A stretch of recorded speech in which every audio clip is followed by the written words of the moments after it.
మా latest videos కోసం మా ఈ తెలుగు న్యూస్ ఛానల్ సబ్స్క్రైబ్ చేసి గంట సింబల్ యాక్టివేట్ చేసుకోండి. 2024 జూన్ 1వ తేదీన హనుమాన్ జయంతి రాబోతోంది. మనం హనుమాన్ జయంతిని 2 సార్లు జరుపుకుంటాము. ఒకటి చిన్న హనుమాన్ జయంతి, రెండవది పెద్ద హనుమాన్ జయంతి.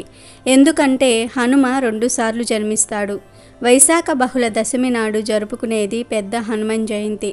అయితే ఈ హనుమాన్ జయంతిలోపు ఆంజనేయ స్వామి పెళ్లి కథ వింటే చాలు, 1 గంటలో మీ దశ తిరిగిపోతుంది. మీ ఇంట్లో అన్ని శుభాలే జరుగుతాయి. అదృష్టం మీ తలుపు తడుతుంది. మీకు ఉన్న కష్టాలన్నీ కూడా పోతాయి. ఆంజనేయ స్వామి వారి అనుగ్రహంతో సకల ఐశ్వర్యాలు సిద్ధిస్తాయి. ఏ పని చేసినా విజయం మీ సొంతమవుతుంది. పట్టిందల్లా బంగారం అవుతుంది. గొప్ప రాజయోగం పడుతుంది. జన్మల పాపాలు పోయి కోటి జన్మల పుణ్యం వస్తుంది. ఇక మీకు అన్ని శుభాలే జరుగుతాయి. ఎంతో పుణ్యం చేసుకున్న వారే ఈ కథలను వినగలుగుతారు. ఎంతో అదృష్టం ఉన్నవారే ఈ వీడియోను చూడగలుగుతారు. హనుమంతుని జయంతిని వైశాఖ బహుళ దశమి నాడు జరుపుకుంటారు. మన పండుగల్లో ముఖ్యమైంది హనుమంతుని జయంతి. హనుమంతుని జయంతి సందర్భంగా భక్తులు ఆలయాలలో ప్రత్యేక పూజలు, హారతులు, అభిషేకాలు నిర్వహిస్తారు. ఎక్కడ చూసినా హనుమంతుని కథలు, గీతాలతో దివ్య వాతావరణం నెలకొంటుంది. పూజలు, ఉత్సవాల అనంతరము భక్తులకు ప్రసాదాలు పంచుతారు. అనేక దేవాలయాల్లో ఈ పర్వదినం సందర్భంగా అన్నదానాలు కూడా నిర్వహిస్తారు. ఈ రోజున హనుమద్భక్తులు రోజంతా ఉపవాసం ఉండి హనుమాన్ చాలీసా పఠనము, రామనామ జపం చేస్తారు. హనుమంతుని జన్మ వృత్తాంతం, శివమహాపురాణము, రామాయణము, పరాశర సహిత మొదలైన గ్రంథాలలో అనేకానేక గాథలతో వివరించబడి ఉంది. పరాశర సహిత అనే గ్రంథం ప్రకారం ఆంజనేయుడు వైశాఖ బహుళ దశమి శనివారం జన్మించాడు. ఈరోజు అక్షింతలు, ఎర్ర పువ్వులతో పంచముఖాంజనేయ ప్రతిమను లేదా ఫోటోను ఎర్రటి సింధూరము, ఎర్రటి పూలతో పూజించాలి. పూజా సమయంలో హనుమాన్ చాలీసా, ఆంజనేయ సహస్రనామము, హనుమత్ చరిత్ర వంటి స్తోత్రాలతో మారుతిని స్తుతించుకోవాలి. లేదా ఓం ఆంజనేయాయ నమః అనే మంత్రాన్ని 108 సార్లు జపించి 5 జిల్లేడు వత్తులను నువ్వుల నూనెతో తడిపిన పంచహారతిని స్వామివారికి సమర్పించాలి. పూజ పూర్తయిపోయిన తర్వాత ఆంజనేయ ఆలయాలను సందర్శించుకోవటం మంచిది. హనుమంతుడు ఎంత శక్తివంతమైన దేవుడో భక్తులకు బాగా తెలుసు. ఆయనను పూజిస్తే దుష్ట శక్తుల నుంచి విముక్తి కలుగుతుందని భక్తులు నమ్ముతారు. అయితే ఆంజనేయ స్వామి బ్రహ్మచారి అని కూడా అందరికీ తెలుసు.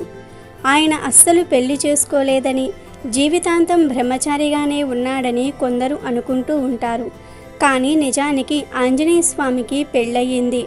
ఆయన భార్య పేరు సువర్చల.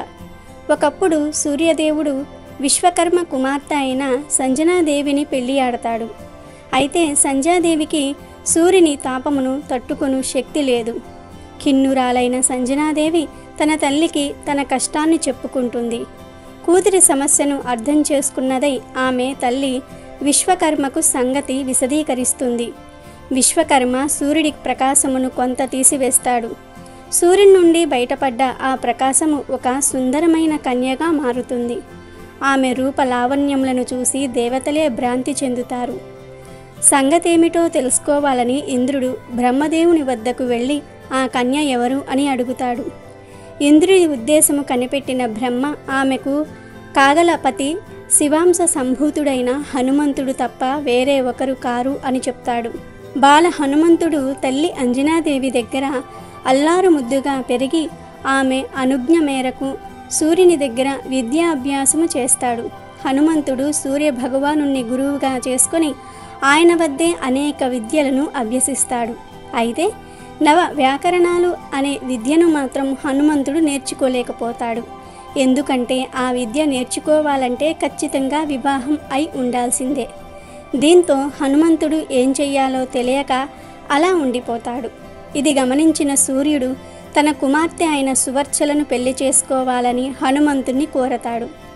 అయితే బ్రహ్మచారిగా ఉండాలనుకున్న తన కోరికకు అది ఆటంకం కలిగిస్తుందని పెళ్లి చేసుకోనంటాడు హనుమ. కానీ సూర్యుడు గురు దక్షిణగా అయినా సరే సువర్చలను పెళ్లి చేసుకోమంటాడు. అందుకు కూడా హనుమ అంగీకరించడు. ఇక చివరిగా సూర్యుడు నువ్వు పెళ్లి చేసుకున్నప్పటికీ బ్రహ్మచారిగానే కీర్తింపబడతావని, ఈ పెళ్ళి లోక కళ్యాణం కోసమే గాని నువ్వు గృహస్థుడిగా ఉండిపోవడానికి కాదని, పెళ్లి చేసుకుంటే ఆ విద్యను అభ్యసించవచ్చునని, లోక కళ్యాణం జరుగుతుందని అంటాడు. దీంతో హనుమంతుడు పెళ్లికి ఒప్పుకుంటాడు. పెళ్లి కాగానే సువర్చల మారు మాట్లాడకుండా తపస్సుకు వెళ్ళిపోతుంది. ఆ తర్వాత ఇక ఆమె కనిపించదు. సువర్చలాదేవి పరమ సాధ్వి.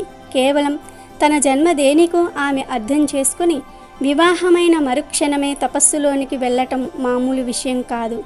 అందుకే ఆమెను మహాసాధ్వి అంటారు. అలా హనుమ పెళ్లి చేసుకుని ఆ విద్యను అభ్యసించి సకల శాస్త్ర పారంగతుడు అవుతాడు. ఇది హనుమంతుని పెళ్లి వెనుక ఉన్న అసలు కథ. దీని గురించి మహర్షి పరాశరుడు రాసిన పరాశర సహితలో ఉంది. హనుమంతుడు ఆయన భార్య సువర్చలతో విగ్రహ రూపంలో కొలువై ఉన్న ఆలయం కూడా ఉంది. అది ఎక్కడో కాదు, మన తెలంగాణ రాష్ట్రంలోనే హైదరాబాద్ నగరానికి 220 కిలోమీటర్ల దూరంలో ఉన్న ఇల్లందులో ఈ ఆలయం ఉంది. ఈ ఆలయానికి చారిత్రక నేపథ్యం కూడా ఉంది. ఇక్కడి సువర్చలాదేవిని పూజిస్తే భక్తులు తాము కోరుకున్న కోరికలు నెరవేరుతాయని నమ్ముతారు. మరొక కథ ప్రకారం హనుమంతుల వారు సీతమ్మ తల్లి జాడ కనుగొని రాముడికి సమాచారాన్ని అందిస్తాడు. రావణాసురుని చెరలో సీతమ్మ ఉన్నదని స్పష్టమైన తరువాత లంకకు చేరుకునేందుకు సముద్రం మీద వారధిని నిర్మించమని రాముల వారు ఆజ్ఞాపిస్తారు. రాముని ఆజ్ఞ మేరకు వానరులంతా సముద్రం మీద రాళ్లను వేస్తూ ఉంటారు. కానీ అదేం విచిత్రమో, రాత్రి వేసిన రాళ్ళు పొద్దుటికల్లా కనిపించకుండా పోతూ ఉండేవి. దాంతో ఈ విషయాన్ని హనుమంతుడికి విన్నవిస్తారు వానరులు. రాళ్లు మాయం కావటం వెనుక ఉన్న రహస్యాన్ని తెలుసుకునేందుకు హనుమంతుల వారు బయలుదేరుతారు. అలా సముద్రంలో ఈదుతూ నలుదిశలా పరిశీలిస్తున్న ఆంజనేయుడికి ఒక మత్స్యకన్యల గుంపు కనిపిస్తుంది. వారందరి చేత రాళ్లను తీయించి వేస్తున్న ఒక నాయకురాలు తటస్థపడుతుంది. బంగారు వర్ణంలో మెరిసిపోతున్న ఆ మత్స్యకన్యను వెంబడించేందుకు వాయుపుత్రుడు చేసిన ప్రయత్నాలన్నీ కూడా వృధా అయిపోతాయి. కానీ నిదానంగా ఆ మత్స్యకన్య హనుమంతుణ్ణి చూసి మోహిస్తుంది. తానే హనుమంతుని దగ్గరకు చేరుకుంటుంది. తన దగ్గరికి వచ్చిన మత్స్యకన్యను చూసిన హనుమంతుడు ఆమె రాళ్లను మాయం చేయటం వెనుక ఉన్న కారణాన్ని అడుగుతాడు. తాను రావణాసురుని కుమార్తెనని, ఆయన ఆజ్ఞ మేరకు ఇలా వారధిని నిర్మించే ప్రయత్నాన్ని అడ్డుకొస్తున్నానని చెప్పుకొస్తుంది మత్స్యకన్య. కానీ తాము రావణాసురుని మీద ఎందుకు యుద్ధం చేయాలనుకుంటున్నామో హనుమంతుడు వివరించే సరికి ఆమె మనసు మారిపోతుంది. సీతమ్మ తల్లిని రక్షించేందుకు జరుగుతున్న ప్రయత్నాలను ఇక మీదట అడ్డుకోమని చెప్తుంది మత్స్యకన్య. ఆంజనేయుడు అక్కడి నుంచి విడిపోయిన హనుమంతుని తేజస్సుతో ఆమె ఒక బిడ్డకు జన్మనిస్తుంది. హనుమంతుని అభిమానానికి పాత్రురాలైన సువర్ణ మచ్చను అదృష్టానికి ప్రతిరూపంగా భావిస్తారు. చైనాలో లాఫింగ్ బుద్ధ ప్రతిమలను ఎలాగైతే ఉంచుకుంటారో అలా థాయిలాండ్లో సువర్ణ మచ్చ రూపం వారి సంస్కృతిలోనూ కళల్లోనూ భాగంగా నిలిచిపోయింది. హనుమంతుని భార్య గురించి ఇంకా చాలా కథలు ప్రచారంలో ఉన్నాయి. జైనుల కథల ప్రకారం హనుమంతునికి 100 మందికి పైగా భార్యలు ఉన్నారు. వారిలో రావణాసురుడి చెల్లెలు చంద్రనక్క కూడా ఒకటి. ఇక థాయిలాండ్ వాసులు హనుమంతుడికి సువర్ణ మత్స్యతో వివాహం జరిగిందని, వారికి మకరధ్వజుడు అనే కొడుకు పుట్టాడని నమ్ముతారు. కానీ భారతీయుల నమ్మకం ప్రకారం సువర్చలాదేవి మాత్రమే హనుమంతుని ధర్మపత్ని. అది కూడా కేవలం లోక కళ్యాణం కోసమే. ఇలా హనుమంతుడి పెళ్లి గురించి ఎన్ని రకాల కథలు ప్రచారంలో ఉన్నా ఆయన బ్రహ్మచర్యానికి ఉన్న బలం ఈ కథనాలకు ఏమాత్రం కనిపించదు. హనుమంతుని జయంతిలోపు ఎవరైతే ఈ పవిత్ర కథను వింటారో లేదా చెప్తారో అలాంటి వారి ఇంట్లో దరిద్రం ఉండనే ఉండదు, ధైర్యం పెరుగుతుంది. ఇంట్లో సకల శుభాలు కలిగేలాగా హనుమాన్ దీవిస్తాడు. అలాగే ఈ హనుమాన్ జయంతిలోపు హనుమ ఎలా జన్మించాడో తెలిపే ఈ పురాణ కథను వింటే చాలు అష్టైశ్వర్యాలు సిద్ధిస్తాయి, పట్టిందల్లా బంగారమవుతుంది. ఒకసారి దేవలోకంలో ఇంద్రుడు కొలువు తీరి ఉన్న సమయంలో పుంజికస్థల అనే ఒక అప్సరకాంత బృహస్పతి వద్దకు చేరి హాస్యంగా మాట్లాడసాగింది. ఆమె వికారంగా నవ్వటం లాంటి ప్రవర్తన బృహస్పతికి ఆగ్రహం తెప్పించాయి. ఇక బృహస్పతి కోపంతో పుంజికస్థలతో ఇలా అన్నాడు: పెద్దల ఎడ గౌరవ భావం లేకుండా హాస్య ప్రవర్తన చేసిన నీకు ఇదే నా శాపం. నీవు భూలోకంలో వాన స్త్రీగా జన్మిస్తావు అని శాపం పెట్టాడు. అంతంతా ఆ పుంజకస్థల తన తప్పు తెలుసుకొని మన్నించమని ఎన్నో విధాల బృహస్పతిని వేడుకొని శాపం పోవాలంటే ఏం చేయాలో చెప్పమని అంటుంది. దాంతో శాంతించిన బృహస్పతి, నీవు బాధపడవలసిన పని లేదు. నీవు కారణ జన్ముడమైన పుత్రుడికి జన్మనిచ్చిన తరువాత తిరిగి దేవలోకం చేరుకుంటావని అనుగ్రహిస్తాడు.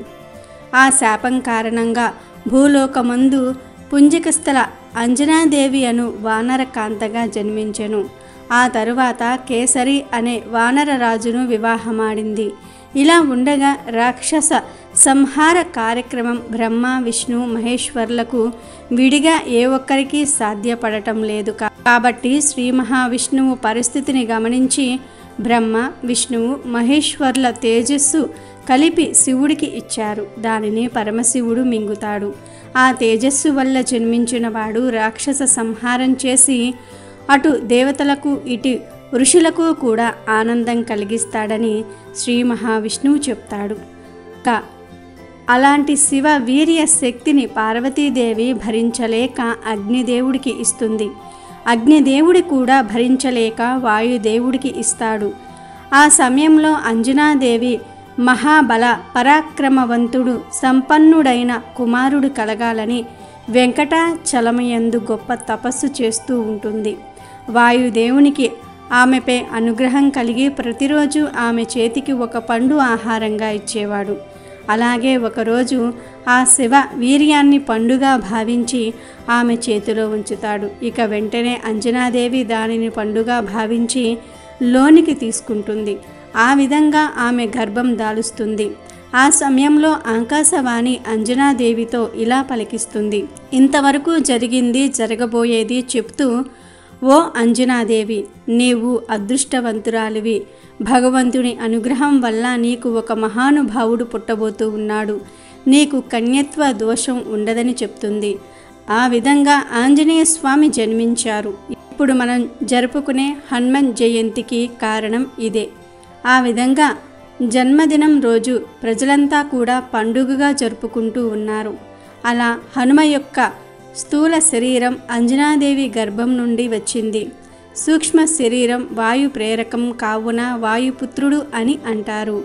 కారణ శరీర శివాంశ వల్ల ఏర్పడింది. అలా అంజనాదేవి యొక్క వరప్రసాది అయిన హనుమ శుక్లపక్ష చంద్రునిలాగా దినదిన ప్రవర్ధమానంగా ఎదుగుతూ ఒకనాడు అప్పుడే ఉదయిస్తున్న సూర్యుని చూసి అది ఒక తినే పండుగ భ్రమించి దాన్ని తినడానికి ఆకాశ మార్గాన బయలుదేరాడు. అది చూసిన ఇంద్రుడు వానిపై తన వజ్రాయుధాన్ని విసురుతాడు.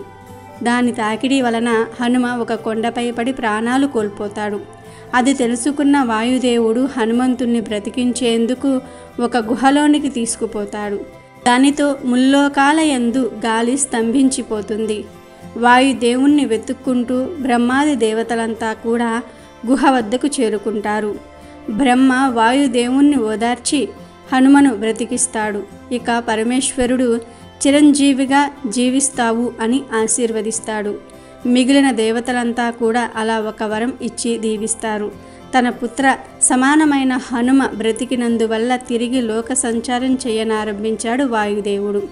హనుమ అంటే దవడ. అతని ఎడమ దవడకు దెబ్బ తగులుటచే ఆ బాలుడు హనుమంతుడు అన్న పేరుతో కీర్తింపబడ్డాడు. ఆ విధంగా హనుమంతుడు సర్వశక్తి సంపన్నుడై చిరంజీవిగా బ్రతికాడు. తన చిన్నారి అల్లరి చేష్టలతో ఋషులను మునులను ఆట పట్టిస్తూ ఉండేవాడు. దాంతో వారు ఆగ్రహించి, నేటి నుండి నీ శక్తి ఏమిటో నీకు తెలియకుండా ఉండుగాక, అది కూడా నీ శక్తి ఏమిటో నీకు గుర్తు చేస్తే గాని నీకు తెలియకుండా ఉండుగాక అని శపిస్తారు. ఇక అంజనాదేవి దంపతులు హనుమంతుని సూర్యుని వద్దకు విద్యా అభ్యాసంకు పంపుతారు. సూర్య భగవానుని వద్ద సమస్త విద్యలు అభ్యసిస్తూ ఏకాసంత గ్రహి అయి కొంతకాలంలోనే అన్ని విద్యలు నేర్చుకున్నాడు. అందుకు సూర్య భగవానుడు గురు దక్షిణగా నీవు సుగ్రీవుని వాలిబారి నుండి ఎల్లవేళలా రక్షిస్తూ ఉండవలసినదిగా కోరుతాడు. అందువల్ల హనుమంతుడు సూర్య భగవానుని కోరిక మేరకు సుగ్రీవునికి ఆప్తమిత్రుడిగా మంత్రిగా ఉంటూ వివిధ సేవలు అందిస్తూ ఉంటాడు. త్రిపురాసుర సంహార సమయంలో విష్ణువు పరమశివుడికి సహాయపడ్డాడు. అందుకు ప్రతిఫలంగా రామావతారం యందు లోక రక్షణార్థమై శ్రీరామునికి సహాయపడడానికి ఆ మహాశివుడు ఆంజనేయ స్వామి అవతారం ధరించి రావణ సంహారానికి తోడ్పడ్డాడు అని పురాణాలు చెప్తూ ఉన్నాయి.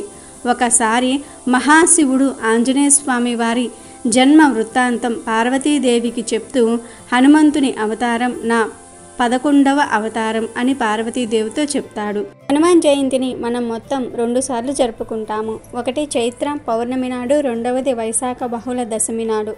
ఎందుకంటే హనుమ 2 సార్లు పుట్టాడు. హనుమ తన తల్లి అంజనా గర్భం నుండి మొదటిసారి పుట్టాడు. మళ్ళీ సూర్యుడిని మింగడానికి వెళ్ళినప్పుడు, ఇంద్రుడు కొట్టినప్పుడు హనుమ చనిపోయి మళ్ళీ పుడతాడు. ఇలా 2 సార్లు హనుమ జన్మించాడు గనుక 2 సార్లు హనుమాన్ జయంతిని జరుపుకుంటారు. చైత్ర పౌర్ణమి రోజు చిన్న హనుమాన్ జయంతి అని జరుపుకుంటారు. వైశాఖ దశమి నాడు పెద్ద హనుమాన్ జయంతి అని జరుపుకుంటారు. అలాగే ఈరోజు హనుమ తన భక్తులను ఎలా కాపాడుకుంటాడో తెలిపే పవిత్ర కథను వింటే చాలు ఆంజనేయ స్వామి వారి అనుగ్రహంతో సకల ఐశ్వర్యాలు సిద్ధిస్తాయి. పూర్వం ఒక గ్రామంలో కేశవుడు అనే ఒక బ్రాహ్మణుడు ఉండేవాడు. వేదాంగ పారంగతుడు, బుద్ధిమాన్, సర్వధర్మాచరణనిష్ఠుడు. పుత్రులు పౌత్రులతో భార్య విశాలాక్షితో సుఖ జీవితం గడుపుతూ ఉన్నాడు. అతిథి పూజలతో జన్మధన్యం చేసుకుంటూ ఉన్నాడు. ఆ గ్రామానికి ఒక ప్రభువులాగా వెలిగిపోతూ ఉన్నాడు కేశవుడు. కొంతకాలానికి అతని జీవితంలో విషాదం అలుముకొంది. ప్రియ అర్ధాంగి అకస్మాత్తుగా మరణించింది. అతని దుఃఖం పట్ల సఖ్యం కాకుండా ఉంది. బాధ తట్టుకోలేక కాశీనగరం చేరుకున్నాడు. అక్కడ నిత్యం గంగా స్నానంతో పవిత్రతను పొందుతూ విశ్వేశ్వరుని దర్శిస్తూ అభిషేకం చేస్తూ విశాలాక్షిదేవి దర్శనంతో ఊరట చెందుతూ ఉన్నాడు. కొంతకాలం కాశీలో గడిపి ఆ తర్వాత ప్రయాగ, గయా మొదలైన క్షేత్ర దర్శనం చేసి పితృకార్యాలను నిర్వహిస్తూ విద్యుక్త ధర్మాలన్నీ కూడా నిర్వహిస్తూ కొన్ని నెలలు గడిపి మళ్ళీ ఇంటి ముఖం పట్టాడు. ప్రయాణంలో ఒకరోజు చీకటి పడటంతో ఒక మర్రి చెట్టు కింద విశ్రమించాడు. ఆ వటవృక్షం చాలా పురాతనమైన ఊడలతో బాగా విస్తరించి ఉంది. అర్ధరాత్రి సమయంలో ఆ చెట్టును ఆశ్రయించుకొని ఉన్న ఒక పిశాచం అందంగా ఉన్న కేశవుణ్ణి తినాలని ఉబలాట పడింది. మనోహర సుందర యువతిగా మారి అతని దగ్గరకు వచ్చింది. శృంగార చేష్టలతో రెచ్చగొట్టడం ప్రారంభించింది. అతనికి ఏమీ పాలుపోలేదు. యువతి, ఎవరు నువ్వు? అర్ధరాత్రి ఒంటరిగా ఇలా రావటం తగదు. వివాహం అయ్యిందా? నేను భార్యలేని వాడను. నా అండదండలతో ఉండగలవా? నువ్వు ఒప్పుకుంటే నాతో నిన్ను మా ఊరు తీసుకుని వెళ్తాను అని చెప్పాడు. ఆమె అంగీకరించింది. వారిద్దరూ కూడా ఆ రాత్రి ఆనందంగా గడిపారు. మర్నాడు ఆ ఇద్దరూ కూడా ఇంటికి చేరుకున్నారు. కొంతకాలం ఆమెతో చక్కగా కాపురం చేశాడు. ఒకరోజు కేశవుని ఇంటికి దూరంగా ఒక చెట్టు కింద దూసర దేహంతో రుద్రాక్షమాల ధరించి వాగ్ర చర్మాంబరధారి అయినటువంటి ఒక యోగి శిష్యులతో కనిపించాడు. కేశవుడు ఆయన్ను చేరి తన ఇంటికి వచ్చి ఆతిథ్యం స్వీకరించమని కోరాడు. సంతోషంతో ఆ యోగి శిష్యులతో కేశవుని ఇంటికి వచ్చాడు. లోపలి వెళ్ళి భార్యను రమ్మని పిలిచాడు. దానికి ఆ యోగిని భార్యను పిలవవద్దని వారించాడు. కేశవునితో యోగి, కేశవ, ఆమె ఎవరో తెలుసుకునే కాపురం చేస్తూ ఉన్నావా? పెళ్లి చేసుకున్నావా? నిజం చెప్పు అని అడిగాడు. దానికి కేశవుడు జరిగిన విశేషాలన్నీ కూడా వివరంగా తెలిపాడు. తనకే తెలియదని తనను ఉద్ధరించమని వేడుకున్నాడు. కేశవునిపై యోగికి జాలి కలిగి అతన్ని ఉద్ధరించాలని భావించాడు. ఈమె విషయం నేను చెప్పను, నువ్వే గ్రహించు అని చెప్పి శ్రీరామ తారక మంత్రాన్ని ఉపదేశించి వెంటనే జపమాచరించమని చెప్పి ఒక రుద్రాక్ష మాలను కూడా ఇచ్చి దానితో జపం చేయమని చెప్పి వెళ్ళిపోయాడు. కేశవుడు కూడా అలాగే చేశాడు. చేతిలోని ఆ మాల వల్ల సూర్య తేజంతో వెలిగిపోతూ ఉన్నాడు కేశవుడు. అక్కడికి ఆ పిశాచి వచ్చింది. ఆమె భయపడింది. ఆ జపమాలను దూరంగా విసిరివేయమని కోరింది.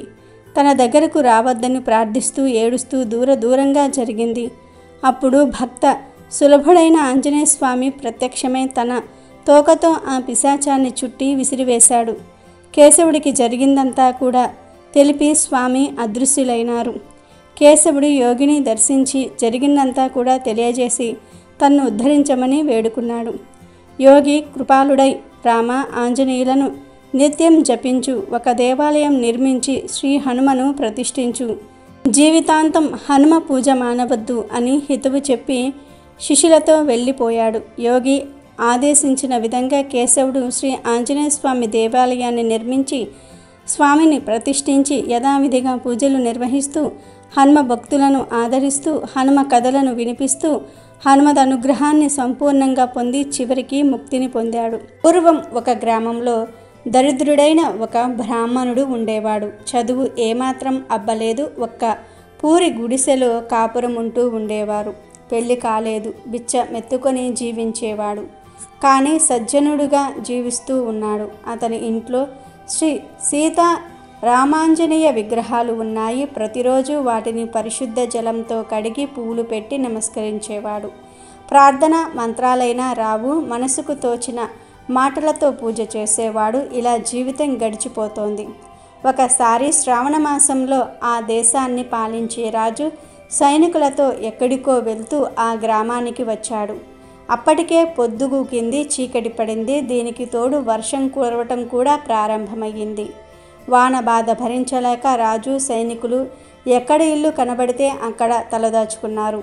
కొందరు ఈ పేద బ్రాహ్మణుడి ఇంట్లోనికి ప్రవేశించి తాము రాజుగారి సేవకులమని, తాము ఈ ఇంట్లో ఉంటామని చెప్పి బ్రాహ్మణుడిని బయటకు పొమ్మని ఆదేశించారు. అప్పుడు ఆ బ్రాహ్మణుడు ప్రార్థనతో, అయ్యలారా, మా దేవుళ్ళు అయినా సరే సీతా రామాంజనేయ స్వాములు నిద్రపోతూ ఉన్నారు. వాళ్ళను ఇప్పుడు నేను నిద్రాభంగం చేసి మేల్కొల్పలేను అని అతి వినయంగా సమాధానం చెప్పాడు. సైనికులకు కోపం వచ్చి ఆ విగ్రహాలను తీసుకొని బయటికి వెళ్ళమని గట్టిగా చెప్పారు. వినకపోతే విపరీతంగా కొట్టడం ప్రారంభించారు. ఆ దెబ్బల బాధ భరించలేకపోతున్నాడు ఆ బ్రాహ్మణుడు.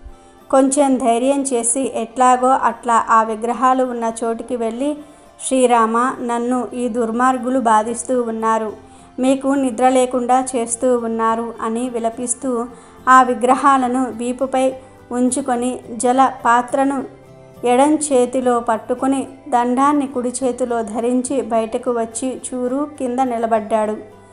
లోపల సైనికులు హాయిగా నిద్రపోతూ ఉన్నారు. వర్షం విపరీతంగా కురుస్తోంది. ఏమీ చేయడానికి అతనికి పాలుపోవటం లేదు. నీటి పాత్రను నేల మీద ఉంచి ఎడమ చేతితో ఆంజనేయ విగ్రహాన్ని తీసుకొని, వాయునందన, నీ ప్రతాపం ఇంతేనా? నీ పరాక్రమాన్ని పురాణాలన్నీ కూడా విపరీతంగా వర్ణించాయని అంటూ ఉంటారు. నిన్ను నువ్వు రక్షించుకోలేవా? నీ స్వామిని కాపాడుకోలేవా?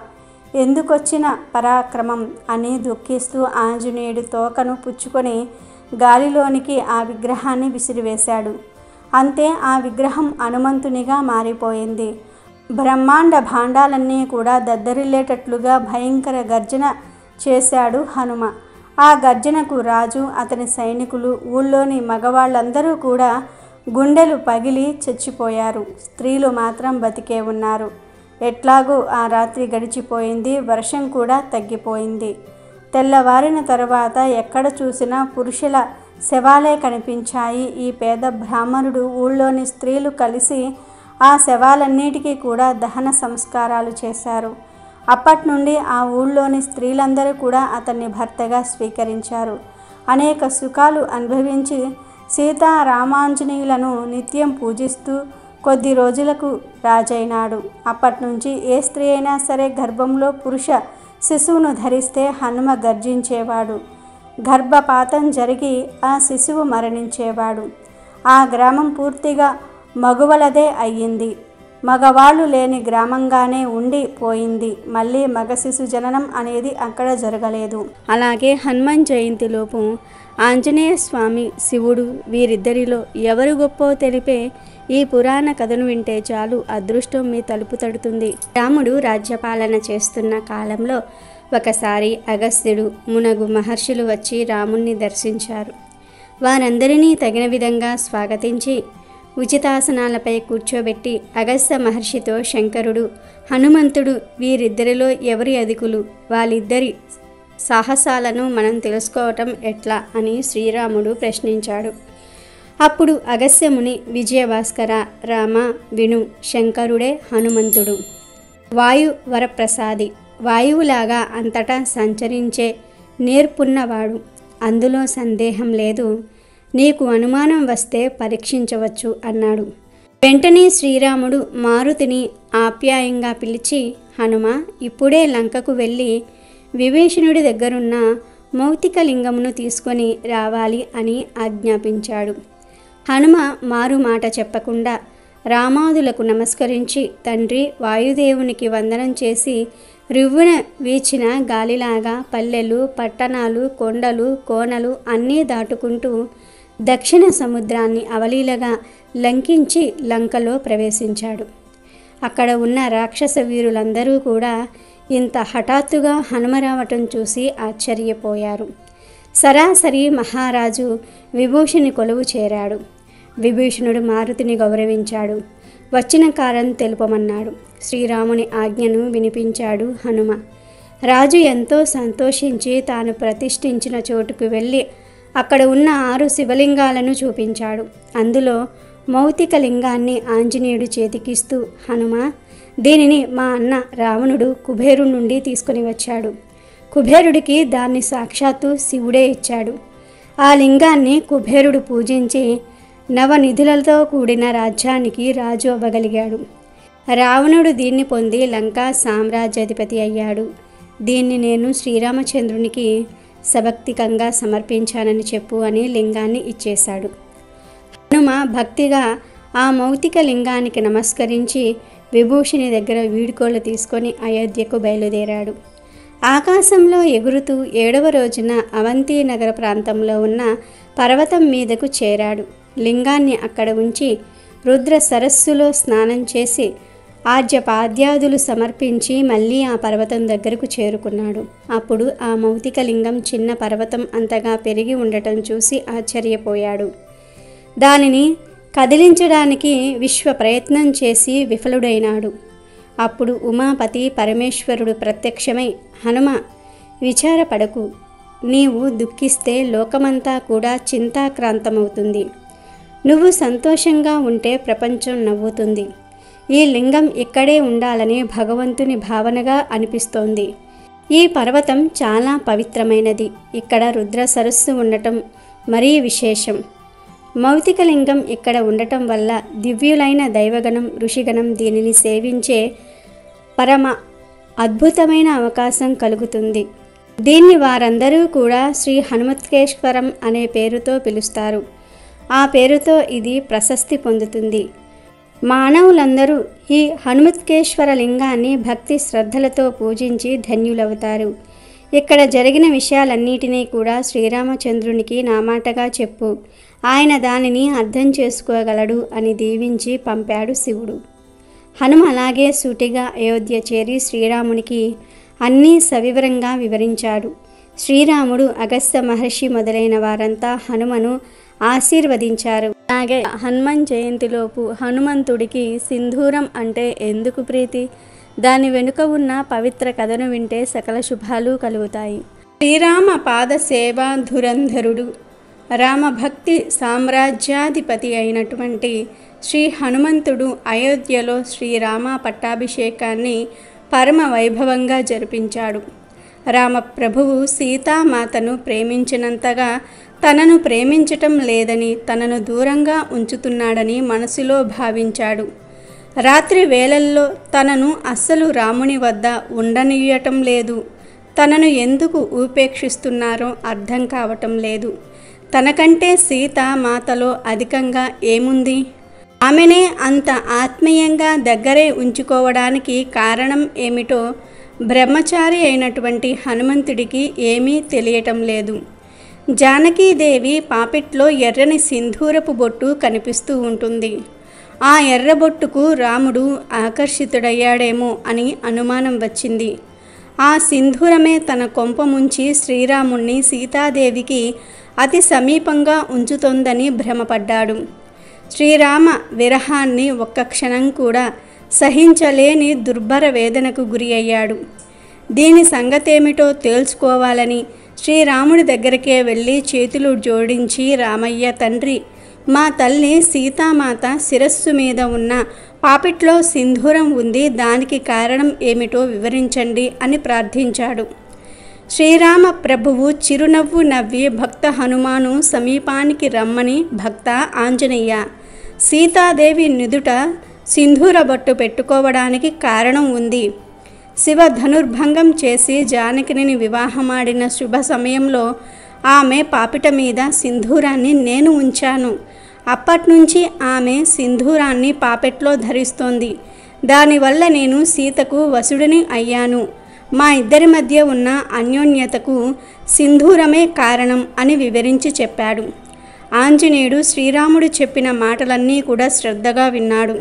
ఇక ఆలస్యం చేయలేదు. వెంటనే వర్తకుడి దగ్గరకు వెళ్ళి గంధ సింధూరాన్ని తీసుకుని నువ్వుల నూనెతో కలిపి తన ఒళ్ళంతా కూడా పూసేసుకున్నాడు. ఇలా చేస్తే ఆ సింధూర ప్రభావం వల్ల తన రాముడు మళ్ళీ తన వశం అవుతాడని భావించాడు. అలా సింధూరం ఒళ్ళంతా కూడా పూసుకొని వెంటనే హుటాహుటిన శ్రీరామ దర్శనం చేసి నమస్కరించి, ప్రభు, సీతారామ, చిటికెడు సింధూరానికే సీతామాతకు వశమైపోయావు. మరి ఇప్పుడు నేను ఒళ్ళంతా సింధూరం పూసుకున్నాను, మరి నాకు మీరు ఎప్పుడు వసులవుతారు అని అమాయకంగా అయినా సరే మనసులోని మాటను ధైర్యంగానే శ్రీరాముడికి చెప్పాడు. ఆ మాటలు విన్న రాముడు నవ్వి ఆనందంతో, హనుమ, ఈరోజు మంగళవారం, నాకు ప్రీతి కలిగించాలని శరీరమంతా కూడా సింధూరాన్ని ధరించావు కనుక నీకు మంగళవారం భక్తితో గంధ సింధూరంతో పూజ చేసి దాన్ని నుదుట ధరించిన భక్తులకు అన్ని శుభాలను నీవు అందజేస్తావు. ఈ వరాన్ని నేను నీకు అనుగ్రహించిన వరంగా గ్రహించు అని హనుమకు మనశ్శాంతిని చేకూర్చాడు. అప్పట్నుంచి శ్రీ హనుమంతునికి మంగళవారం నాడు గంధ సింధూరంతో పూజ చేసి దానిని నువ్వుల నూనెతో కలిపి నుదుట బొట్టు పెట్టుకునే ఆచారం లోకంలో ప్రారంభమయ్యింది. ఆంజనేయ విగ్రహానికి నువ్వుల నూనెతో కలిపిన లేపనాన్ని శరీరమంతా కూడా పూసి ఉంచటం మొదలయ్యింది. అభిషేకం చేసిన తరువాత ఈ లేపనాన్ని పూస్తారు. సింధూర పూజ హనుమకు అత్యంత ప్రీతికరం. అందులోనూ మంగళవారం రోజున మరీ ఇష్టం. ఇది సింధూర కథ విశేషం.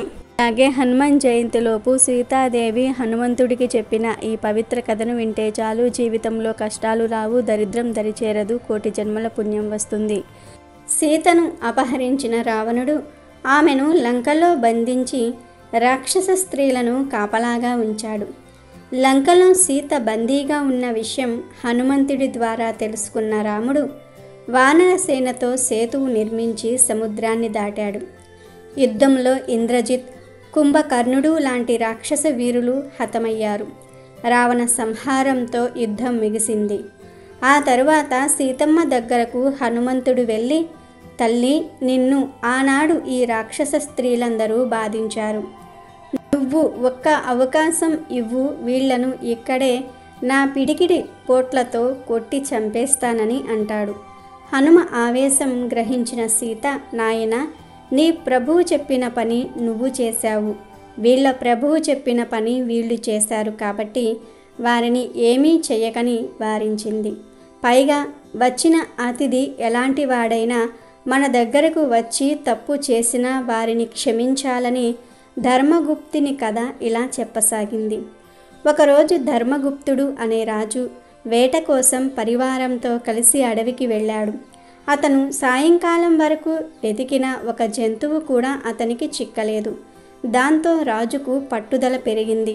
పరివారాన్ని వదిలి ఒంటరిగానే గుర్రం మీద అడవి లోపలికి వెళ్ళాడు. అక్కడ ఒక జింక రాజు కంట పడింది. దానిని వేటాడుతూ మరింత అడవి లోపలికి వెళ్ళాడు. ఆ క్రమంలో దారి తప్పాడు ధర్మగుప్తుడు. అంతలో సూర్యుడు అస్తమించాడు. క్రమంగా చీకటి కమ్ముకుంది. ఒక చెట్టు కింద సేద తీరేందుకు గుర్రం దిగి నిలబడ్డాడు మహారాజు. అప్పుడు హఠాత్తుగా ఒక సింహం గర్జిస్తూ మహారాజు మీదికి దూకింది. ఈ హఠాత్ పరిణామానికి మహారాజు నిశ్చేష్టుడయ్యాడు. అదే అదనుగా సింహం ఆయన మీదకు మెరుపుదాడి చేసింది. వెంటనే రెప్పపాటులో తేరుకుని ఎలాగో సింహం బారి నుండి తప్పించుకుని ఎదురుగా ఉన్న చెట్టుపైకి ఎక్కి కూర్చున్నాడు మహారాజు. సింహ గర్జన విని రాజుగారి గుర్రం ఎటో పారిపోయింది. తొందరపాటులో చెట్టు ఎక్కటం వలన చెట్టు మీద ఎలుకబంటి ఉండటం గమనించలేదు రాజు. చెట్టు కిందే కాపు కాసింది సింహం. చెట్టు కింద ఆకలితో ఆవురు ఆవురుమంటూ సింహం తలపైకెత్తి చూస్తే చెట్టు కొమ్మ మీద కూర్చొని తన వంక చూస్తున్న ఎలుకబంటి. ముందు నుయ్యి వెనుక గొయ్యిలా అయ్యింది మహారాజు పరిస్థితి. కాసేపు ఏం చెయ్యాలో తోచక మెన్నకుండిపోయాడు మహారాజు. అంతలో చెట్టుపైనున్న ఎలుకబంటి రాజుతో మానవ భాషలో ఇలా మాట్లాడింది. మహారాజా, మన ఇద్దరిని చంపి తినడానికి చెట్టు కింద సింహం సిద్ధంగా ఉంది.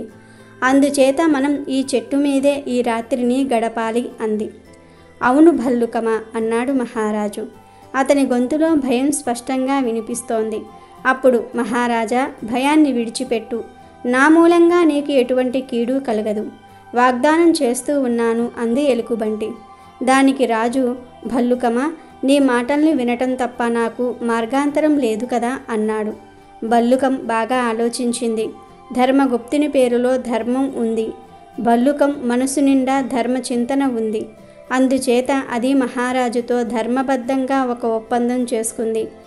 మహారాజా, నిన్ను చూస్తూ ఉంటే బాగా అలసిపోయినట్టుగా కనిపిస్తూ ఉన్నావు. కాబట్టి నువ్వు నిశ్చయంగా నిర్భయంగా అర్ధరాత్రి వరకు నిద్రపో. అంతవరకు నిన్ను నేను కాపాడతాను. నన్ను నమ్ము అంది ఎలుకబంటి.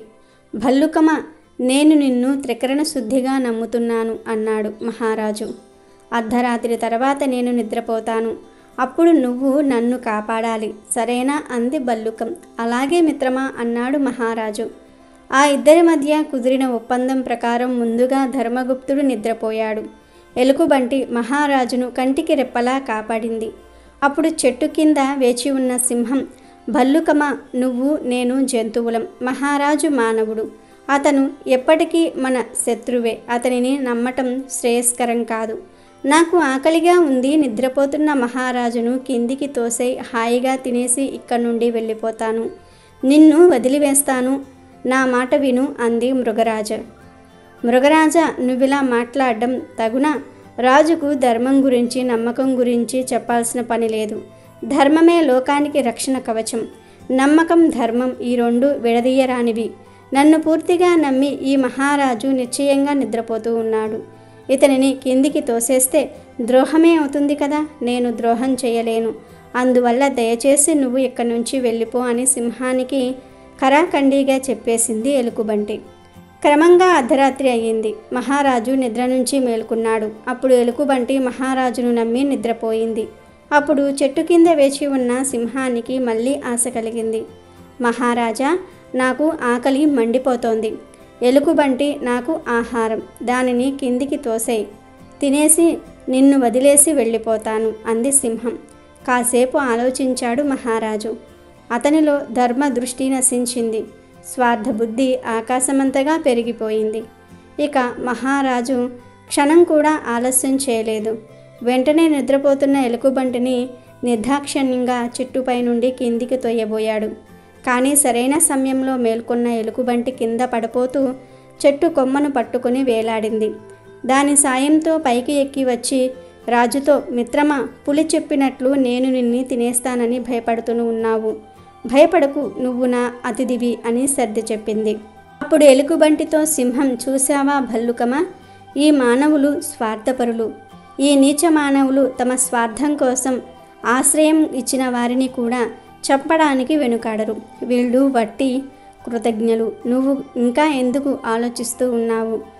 అతడిని వెంటనే కిందికి తోసే, తినేసి వెళ్ళిపోతానంది. కానీ ఎలుకబంటి మాత్రం ధర్మగుప్తుడికి ఎటువంటి హాని కలిగించలేదు. చిన్నగా నవ్వి ఊరుకుంది. చేసేది లేక పులి అక్కడి నుంచి వెళ్ళిపోయింది. తమకు హాని తలపెట్టిన వారికి కూడా మేలు చేయటం ఉత్తముల లక్షణం. కాబట్టి హనుమ, ఈ రాక్షస స్త్రీలు వారి ప్రభువు చెప్పినట్లు చేశారు అంతే, తప్ప శత్రుత్వం ఏమీ లేదని సీత వివరించింది. అందుకే తల్లి నీ వంటి శీలవతి ఉత్తమురాలు ఈ యుగంలోనే కాదు ఏ యుగంలోనూ పుట్టలేదు, పుట్టబోదని మారుతి అన్నాడు.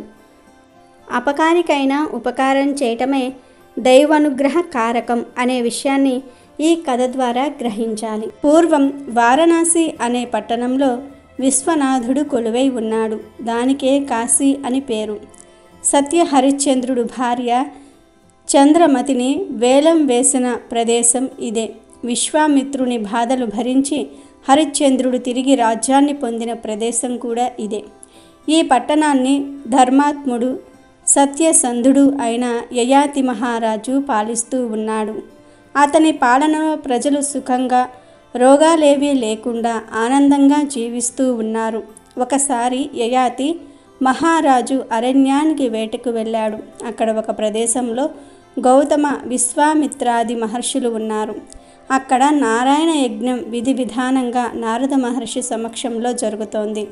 యయాతి మహారాజు అక్కడ ఉన్న వశిష్ఠుడు మొదలైన మునులందరికీ కూడా నమస్కరిస్తూ అక్కడి నుండి వెళ్ళిపోయాడు. రామనామ మహత్యాన్ని లోకంలో చాటాలనే ఆలోచన అప్పుడు నారదుడికి కలిగింది. వెంటనే అక్కడే ఉన్న విశ్వామిత్ర మహర్షి దగ్గరకు వెళ్ళి, చూశావా మహర్షి, వశిష్ఠుడు మొదలైన మునులకు ప్రణామం అన్నాడే గాని విశ్వామిత్రాది అనలేదు, గమనించావా అని పుల్ల వేశాడు. ఇంకేముంది, అది అవమానంగా భావించాడు కోపిష్టి విశ్వామిత్రుడు. యయాతికి తగిన గుణపాఠం చెప్పాలని నిర్ణయించుకున్నాడు. కోపంతో ఉన్న విశ్వామిత్రుడు సరాసరి అయోధ్య నగరం చేరి శ్రీరాముని దర్శించాడు. రాముడు ఉచిత సత్కారాలు చేసి మహర్షి రాకకు కారణం తెలుపమన్నాడు. అప్పుడు విశ్వామిత్రుడు, రామ, కాశీరాజు యయాతి మేమున్న ప్రాంతానికి వచ్చి మేము చేస్తున్న యజ్ఞాన్ని దర్శించి మునులందరికీ నమస్కరించి నన్ను పలకరించకుండా అవమానం చేసి వెళ్ళిపోయాడు. అతడు నీ భక్తుడే. అయినా ఉపేక్షించకుండా ప్రతీకారం చేసి నా పరాభవాగ్ని చల్లార్చు అన్నాడు. గురువు విశ్వామిత్రునికి జరిగిన అవమానం తనకు జరిగినట్లే అని రాఘవుడు భావించాడు. ధర్మ రక్షణ తన కర్తవ్యం అని అనుకున్నాడు. వెంటనే ధనస్సును చేతిలోనికి తీసుకుని ముందు వెనుకలు ఆలోచించకుండా సూర్యాస్తమయం లోపు యయాతిని చంపుతానని ప్రతిజ్ఞ చేశాడు. ఈ విషయాన్ని నారదుడు యయాతికి తెలియజెప్పాడు. అతడిని కాపాడగలిగింది శ్రీరామ బంటు అయినటువంటి హనుమంతుడు ఒక్కడే అని సలహా కూడా ఇచ్చాడు. తన ప్రభువుతో అకారణ కలహానికి దుఃఖిస్తూ యయాతి ఆలస్యం చేయకుండా వేగంగా వెళ్ళి హనుమ తల్లి అయినటువంటి అంజనాదేవి పాదాలపై పడ్డాడు. శరణు వేడాడు. ఆమె మాతృహృదయం కరిగి ప్రాణభయం లేదని అభయమిచ్చింది. ఆమె హనుమతో యయాతిని రక్షించమని కోరింది. తర్వాత ఆంజనేయుడు మరియు అంజనాదేవి అసలు నిన్ను ఎవరు చంపాలనుకుంటున్నారు అని యయాతిని అడుగుతారు. యయాతి విషయమంతా కూడా వివరించి చెప్పాడు. రామస్వామితో విరోధం అతనికి ఇష్టం లేదు, కానీ తల్లి ఇచ్చిన శరణు మాటను పాటించాలి కదా. సరేనని హనుమ యయాతిని వెంట తీసుకొని అయోధ్యకు వెళ్తాడు. సరయూ నది ఒడ్డున యయాతి మహారాజును కూర్చోబెట్టి ఎడతెరిపి లేకుండా శ్రీరామ నామాన్ని జపించమని చెప్పి శ్రీరాముని దర్శించాడు మారుతి. రామ, నీ నామం జపించే వారినెవ్వరినీ కూడా చంపను అన్న ప్రతిజ్ఞ చేశావు, నీవు జ్ఞాపకం ఉందా అని అడిగాడు. దానికి రాముడు, నా నామం జపించే వాడిని నేను సంహరింపను అన్నాడు. శ్రీరాముడు ఆ రోజు సూర్యుడు అస్తమించే లోపుగా యయాతిని సంహరిస్తాను అను కొలువు కూటంలో చేసిన ప్రతిజ్ఞ అయోధ్యాపుర వాసులందరికీ కూడా తెలిసిపోయింది. దీనితో పాటు యయాతిని రక్షిస్తానని హనుమ శపథం చేసిన మాట కూడా అంతటా పాకిపోయింది. అందరూ ఏం జరుగుతుందో అనే కుతూహలంతో సరయూ నది దగ్గరకు చేరుకున్నారు. అందరూ హనుమంతుడికి యయాతిని రక్షించవద్దని విడవమని సలహా ఇచ్చారు. ఇంతలో రాముడు సోదర సమేతంగా అక్కడికి చేరుకున్నాడు. అప్పుడు హనుమతో యయాతిని విడిచిపెట్టమన్నాడు రాముడు. దానికి మారుతి, రక్షించడమే ధర్మంగా ఉన్న నీకు నేను సేవకుణ్ణి, నువ్వు చేపట్టిన వ్రతాన్నే నేను చేస్తూ ఉన్నాను. యయాతిని చంపాలనుకుంటే ముందు నన్ను చంపు, ఆ తర్వాత అతన్ని సంహరించు అని వించి బిగ్గరగా రామా రామా అని రామనామం చేస్తూ గదను చేత్తో పట్టుకున్నాడు. యుద్ధ సన్నద్ధుడయ్యాడు. రాముడు వేసిన బాణాలన్నీ కూడా హనుమ దాకా వచ్చి వెనక్కి వెళ్ళి రామును అమ్ముల పొదిలోనికి చేరుకొని పోతూ ఉన్నాయి. లాభం లేదని రాముడు యయాతి మీద బాణాలు సంధించాడు. అవి రామనామం చేస్తున్న యయాతిని తాకకుండా అమ్ముల పొదిలోకే చేరిపోతూ ఉన్నాయి. ఇంతలో సూర్యాస్తమం అయ్యింది. శ్రీరామాంజనేయ యుద్ధాన్ని నివారించడానికి నారదుడు అక్కడ ప్రత్యక్షమయ్యాడు. రామ, వీరిద్దరూ నీ భక్తులు, నువ్వు చంపాలనుకున్నా వారిని చంపలేవు అని చెప్పాడు. యయాతిని పిలిచి శ్రీరాముడు పక్కన చేరిన విశ్వామిత్రుడికి నమస్కరించమని హితవు చెప్పాడు. యయాతి అలాగే నమస్కరించగా విశ్వామిత్రుడు శాంతించాడు. అప్పుడు నారద మహర్షి శ్రీరామ చంద్రునితో, శ్రీరామ నువ్వు గొప్ప, నీ నామం గొప్ప అని లోకానికి తెలియచెప్పడానికి నేనే ఈ అకారణ కలహం సృష్టించాను. నువ్వు అవతారం చాలించి వైకుంఠం చేరితే ఈ లోకం గతి ఏమిటి? రామావతార పరమార్థం లోకంలో నిలబడి ఉండాలంటే నీ నామమే శరణ్యం. శ్రీ హనుమ రోమ రోమంలో ప్రతి రక్త కణంలోనూ శ్రీరామ నామాన్ని జీర్ణించుకున్న మహాభక్తుడు. యయాతి నీకు అత్యంత ప్రీతిపాత్రుడైనటువంటి భక్తుడు. నిత్య రామ నామ స్మరణ చెయ్యనిదే ఆహారం తీసుకోడు. సూర్య చంద్రాదులు ఉన్నంత వరకు గ్రామ గ్రామాన శ్రీరామ నామం మారు మ్రోగుతూనే ఉండాలి. అప్పుడే నీ అవతారానికి ప్రయోజనం. శ్రీరామ నామం ప్రణవంగా మారి జీవకోటిని తరింపచేస్తోంది. ప్రజలంతా సీతారాముల్ని ఆదర్శ దంపతులుగా భావిస్తూ ఉంటారు. మహర్షి విశ్వామిత్రుడిది అదే అభిప్రాయం. సృష్టికి ప్రతిసృష్టి చేసిన మహానుభావుడికి లోకవాసులంతా కూడా అంకితులై ఉండాలి. నీకు నీ నామానికి స్థిర యశస్సు కలిగించడానికే ఆయన ఈ కలహంతో పాత్ర ధరించాడు. యయాతిని ఆదరించు. నీ నామానికి అత్యంత మహిమను చేకూర్చిన అంజనా నందుడైనటువంటి శ్రీ ఆంజనేయుణ్ణి మన్నించు. హనుమాయే భవిష్యత్ బ్రహ్మ అని నీకు తెలియదా అన్నాడు నారదుడు. దాంతో కలహం ముగిసింది. అందరూ సంతోషించారు. హనుమత యయాతులను ఆప్యాయంగా దగ్గరకు తీసుకుని శ్రీరాముడు ఆలింగన భాగ్యం కలిగించాడు. అందరూ కూడా శ్రీరాముడికి జై, శ్రీ ఆంజనేయుడికి జై అంటూ జయ జయ ధ్వానాలు చేస్తూ వెళ్ళిపోయారు. కాబట్టి హనుమాన్ జయంతిలోపు ఈ వీడియో చూస్తే చాలు, ఈ కథలు వింటే చాలు. అదృష్టం మీ తలుపు తడుతుంది. మీకు ఉన్న కష్టాలన్నీ కూడా పోతాయి. ఆంజనేయ స్వామి వారి అనుగ్రహంతో సకల ఐశ్వర్యాలు సిద్ధిస్తాయి. ఏ పని చేసినా విజయం మీ సొంతమవుతుంది. పట్టిందల్లా బంగారం అవుతుంది. గొప్ప రాజయోగం పడుతుంది. జన్మల పాపాలు పోయి కోటి జన్మల పుణ్యం వస్తుంది. ఇక మీకు అన్ని శుభాలే జరుగుతాయి. ఎంతో పుణ్యం చేసుకున్న వారే ఈ కథలను వినగలుగుతారు. ఎంతో అదృష్టం ఉన్నవారే ఈ వీడియోను చూడగలుగుతారు. అమెజాన్లో బెస్ట్ డిస్కౌంట్స్ కోసం వీడియో డిస్క్రిప్షన్లో లింకు ఉంది, చూడండి. అలాగే మా టెలిగ్రామ్ ఛానల్ సబ్స్క్రైబ్ చేసుకోండి.